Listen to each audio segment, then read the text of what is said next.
Assalamualaikum warahmatullahi wabarakatuh.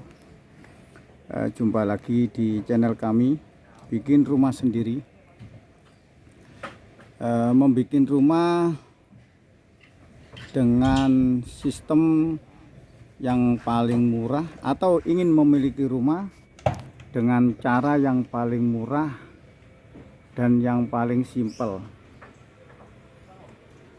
Begitu teman-teman, edukasi saya seperti itu. Saya kepinginnya itu bagi teman-teman yang ingin memiliki rumah yang murah, atau bagi teman-teman yang ingin memiliki rumah, itu bagaimana caranya bisa memiliki rumah tapi dengan biaya yang minimal tapi hasil yang maksimal. Saya ingin mengedukasi seperti itu. Karena apa? Karena rata-rata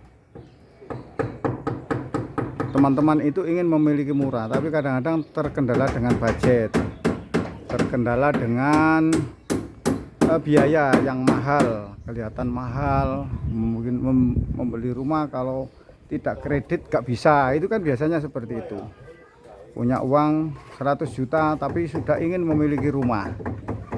Bagaimana caranya supaya memiliki rumah itu tapi tidak berat, tidak berat untuk tahap selanjutnya dan tidak berat untuk tahap awalnya. Seperti itu teman-teman, ingin saya seperti itu sih. Kalau bisa diterapkan insya Allah juga bisa teman-teman. Begini, kalau menurut saya dari nenek moyang kita itu, kalau ingin memiliki rumah itu tidak pernah memiliki rumah itu terus dikredit, itu nggak ada dulu. Nenek moyang kita nggak ada seperti itu. Jadi ingin beli rumah langsung jadi juga jarang, karena mungkin waktu itu orang itu sangat hati-hati dengan kredit, sangat hati-hati dengan utang. Biasanya orang ingin memiliki rumah itu biasanya itu nabung dulu. Setelah tabungannya cukup untuk beli tanah, biasanya dibelikan tanah. Setelah itu baru dia nabung material. Ada yang beli bata merah dulu, ada yang beli batu kali dulu, ada yang beli genteng dulu. Kalau nenek moyang kita dulu seperti itu, jadi sangat hati-hati. Tahapnya, prosesnya pelan-pelan, natural. Tapi nanti ke depan setelah rumah itu jadi tidak mikir teman-teman. Kalau di zaman modern sekarang ini kan yang diandalkan itu kredit dan kredit. Lah itu biasanya itu jarang memperhitungkan apa yang terjadi di kemudian hari. Seperti contohnya kita punya uang 150 juta. Kita langsung kepingin kelihatan punya rumah, kita ngambil kredit KPR di perumahan dengan harga rumah itu 500 juta. Ya kelihatannya untuk saat ini sih dia sudah punya rumah, dia sudah memiliki rumah. Tapi rumah itu miliknya siapa? Rumah itu terus terang saya mengatakan, rumah itu bukan milik kita kalau kita kredit itu teman-teman. Rumah itu masih miliknya bank. Baru kalau 20 tahun lagi, 15 tahun lagi, kalau sudah lunas itu baru namanya milik kita. Bener, memang nama kita, atas nama kita.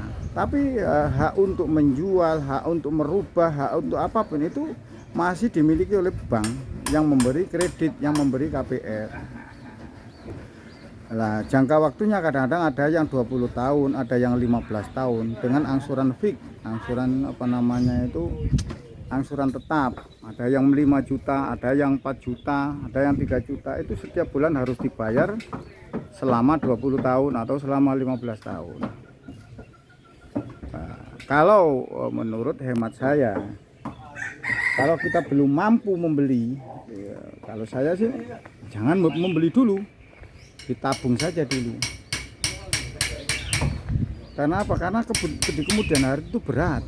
Satu, yang kedua, banyak teman-teman yang sudah mengambil kredit rumah itu hampir 50% itu gagal karena tidak memperhitungkan akibatnya di kemudian hari. Ada yang baru ngangsur 5 bulan 6 bulan sudah nggak kuat ngangsur.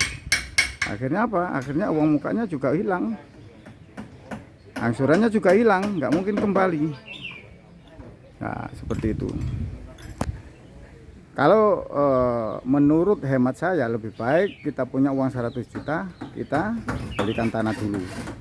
Karena pada prinsipnya yang kalau kita mengatakan nanti keburu naik rumahnya, yang naik itu bukan rumahnya teman-teman, yang naik itu harga tanah. Kalau kita sudah punya uang 100 juta, katakan kita belikan tanah secukupnya, katakan kalau 100 juta tanah di Kavlingan atau di apapun itu insya Allah cukup lah untuk rumah, meskipun itu ukurannya itu minimal, katakan 6 kali 14, 6 kali 15 itu sudah cukup uang 100 juta. Tapi kan itu sudah kita beli dengan cash, sudah menjadi milik kita, sudah menjadi hak milik kita tanpa kita tanpa kita tanggung jawab mau angsuran kepada bank. Itu sudah milik kita, sudah hak kita. Ya seperti itu. Setelah itu baru kita, kalau sudah tahapan itu sudah selesai, kita angsur, kita mulai mencicil lagi dengan angsuran, dengan nabung lagi membeli material. Terserah mau dititipkan di toko bahan bangunan juga nggak masalah, ditabung nanti kalau sudah cukup untuk beli bata, dibelikan bata, semen dibelikan semen. Seperti itu teman-teman. Akhirnya lama-lama nanti kita sudah mulai terkumpul material sedikit demi sedikit. Prosesnya lama Pak, paling enggak 2 tahun, 3 tahun, 5 tahun. Iya 5 tahun, daripada kita ngangsur sampai 20 tahun harganya sama saja nanti. Nah, setelah itu nanti dibangun pelan-pelan. Demikian teman-teman. Kalau sudah mulai bisa membangun, nanti ada caranya sendiri untuk membangun itu. Demikian teman-teman, sementara ini sambil menunggu pekerjaan rumah murah. Nanti kalau memang reviewnya kalau memang hampir selesai setiap tahapan, memang saya video seperti ini teman-teman, karena ini juga untuk dokumentasinya bagaimana, dokumentasi bagi saya sendiri dan laporan untuk pemilik rumah. Kalau saya membangun rumah seperti ini, setiap minimal 1 minggu 2 kali saya laporkan kepada pemilik rumah. Jadi nanti supaya apa? Supaya pemilik rumah itu tahu progresnya itu sampai di mana, uang yang dikeluarkan itu tidak sia-sia. Demikian teman-teman. Semoga video ini bermanfaat. Saya akhiri. Assalamualaikum warahmatullahi wabarakatuh.